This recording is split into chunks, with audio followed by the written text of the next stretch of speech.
When people walk into the Shoebox by Elsada, I want them to feel the presence of God, hands down. No matter what that may mean to them, because I realize everybody doesn't believe the same thing, I want them to come in here and feel the presence of God. On this wall right here, underneath the paint, I wrote that on the wall before we painted it. I said, the presence of God lives here, and people will feel that when they walk in.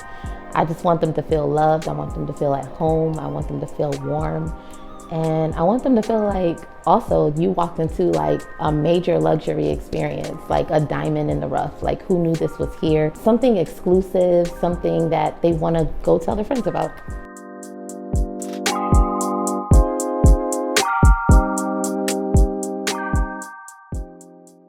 My name is Nicqueva, and I'm the owner of The Shoebox by Elsada.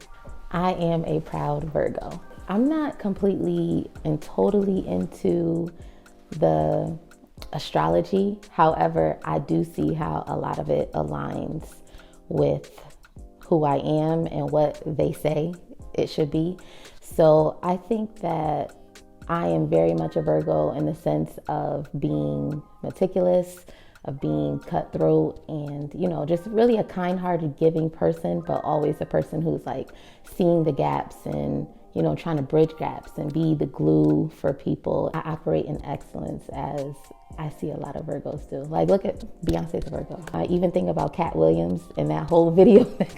I was like, this is me. I woke up one morning and I was like, I bet he's a Virgo. And I went and checked and I was like, exactly, like that. And nobody's coming out saying he's a liar, right? It's just through and through Virgo.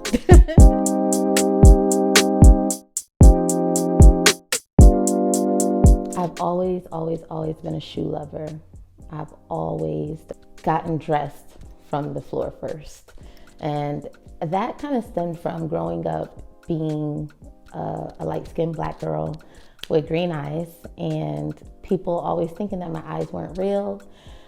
Because when I was growing up, a lot of people, you were Black with brown eyes or you were white with green or blue eyes. So there wasn't really anybody like me. And so it would be a whole lot of staring in the face. How many fingers do I have up? Like, it was really bad. Like, you can't see me. Like, there's no way that you're Black with green eyes. And so it was just a lot. And I didn't like people. That made me like self-conscious. Like, I didn't like people looking in my face.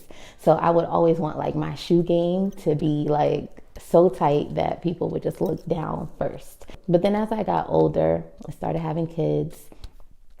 I did decide to become a stay-at-home mom, like some moms do. And I would spend hours and hours in shoe stores just trying to find like the perfect shoes that, one, made me feel beautiful, made me feel comfortable, and that I can wear with my 3 little kids. I had 3 kids under 3 at the same time, so it was a lot of work. And so I would just, focus on shoes, focus on the design of the shoes, how they were made, which shoes were comfortable.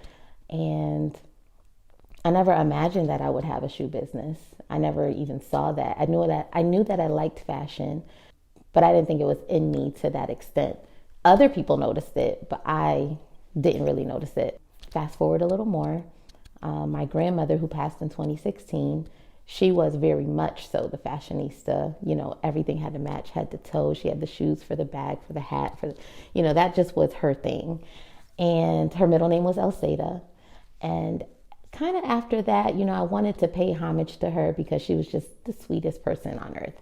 And so when I started bedazzling my own shoes, just because I'm an arts and crafty type of person, people started saying, do mine. And I was like, what? Like, are you serious? Like, I just did these. I actually ordered a yellow pair of shoes off of Amazon and I hated them. And I wanted to tone down the yellow. So I was just going to like add bling. Imagine that, toning down with bling. But I was going to just tone it down with the bling. And then people were like, do mine. And I was like, well, I'm not touching people's shoes in true Virgo fashion. Like, we don't touch grimy stuff. So I was like, how can I do this? How can I give people what I have without touching their shoes and making it, excellent? And that's kind of how Elsada was born. Just trying. And that was like really late 2019, right in 2020. And then I was home, like most of us, and I just decided to like really do my research, really see like how things could be, how I can get my own designs made. And over 50 designs later, here I am.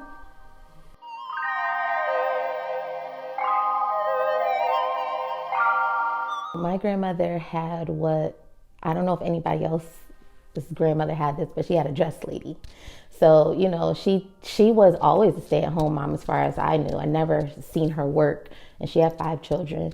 But when it was time to go to church or go out to an event, she had to go see her dress lady, and the dress lady would get her together, you know, with her outfits. And she just was always put together. When it was time to go outside, she was put together. My grandmother died, I think she was 86 years old. I never saw a gray hair on her head because she just took care of herself in that way, where she was in the hairdresser's chair every other week getting her black rinse. Like that was her. So she was just like very well put together from her standpoint, you know, like this is how she wanted to be, and she was that. And I admire that. She was a Virgo too, actually. September 10th was her birthday. And she just wanted to feel her best at all times. So she did what she had to do for her. And I always admired that.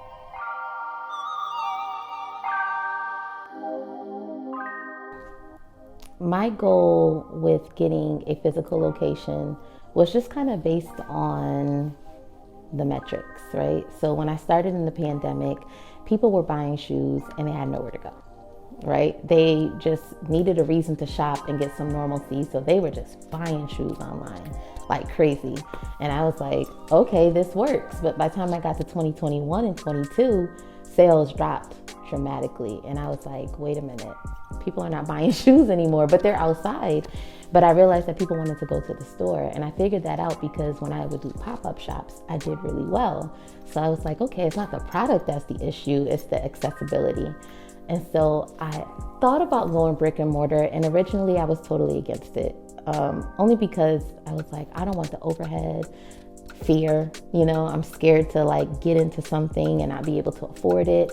But after doing Building for Equity with Girls for Technology, after doing that, it just kind of felt like a push. It felt like a kickstart to like just jump out on things.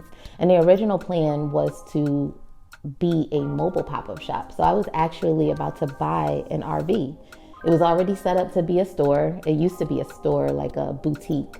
And I was gonna buy it, but when I stepped on the bus, it had motion, and I get really bad motion sickness. So I was like, oh. And literally just driving past the place we are here today, it just says space for rent. And I was like, well, let me check it out. And it was like history. Like everything just like went. Like, and this place was a blank slate. The walls were yellow. There were no floors. The ceiling was popcorn. It looked like a garage almost. And I do my best work on blank slate. So it was a scary process, but I said, you know, I got to do it. I got to try. I got to put my all in.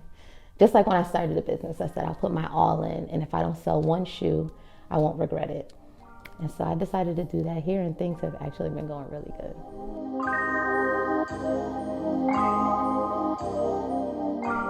So if you think you want to be an entrepreneur, I'm trying not to get canceled. If you think you want to be an entrepreneur, then you're not an entrepreneur. Like, I don't think entrepreneurs are something you try to be. It's like you are born like an entrepreneur. I never fit into the workplace. I feel like we have to do that sometimes to take care of ourselves.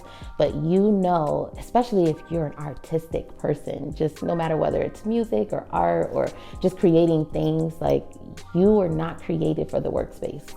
You have to make your own lane. And if you make your own lane, that's where you will succeed. Now, it's hard work. You have to put in 110%, 200, 500%. You have to put your all into it. So if I, decide that I wanted to be an entrepreneur, go full time as an entrepreneur, and I only give it half of me because I'm doing other things, it's not gonna work. You really have to wean yourself off of that corporate environment. So if you find yourself not being able to move towards full-time entrepreneurship, then it might not be for you. It could be a hobby. And I think that's okay. It's okay to have a hobby, a side hustle. But if you are not willing or ever ready to put in 100%, then I don't think you could really call yourself an entrepreneur. And I don't want to sound unfair, because being an entrepreneur is a major risk and it's super expensive. And if you don't have support, then it's hard.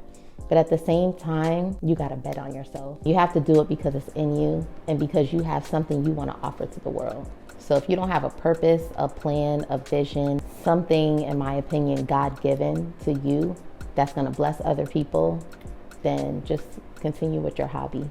No matter what walk of life you're doing, no matter what journey that you're on, have faith, to stay encouraged, to not let anxiety overtake you. Don't let anxiety speak for you. Just really get ahead of everything that wants to hold you back. And I would also say that if you are pursuing something and adversity comes your way, that's how you know you're pursuing the thing that is exactly for you. So don't quit. It's never as hard as you think it is, and you're doing a lot better than you think you are. You can find me online, shopelsada.com. You can find me on Instagram at shopelsada, or on my personal page at Nicqueva, Nicqueva. And you can find me in store now for the last few months at 4133 Whitney Avenue in Hamden, Connecticut, Suite 4F.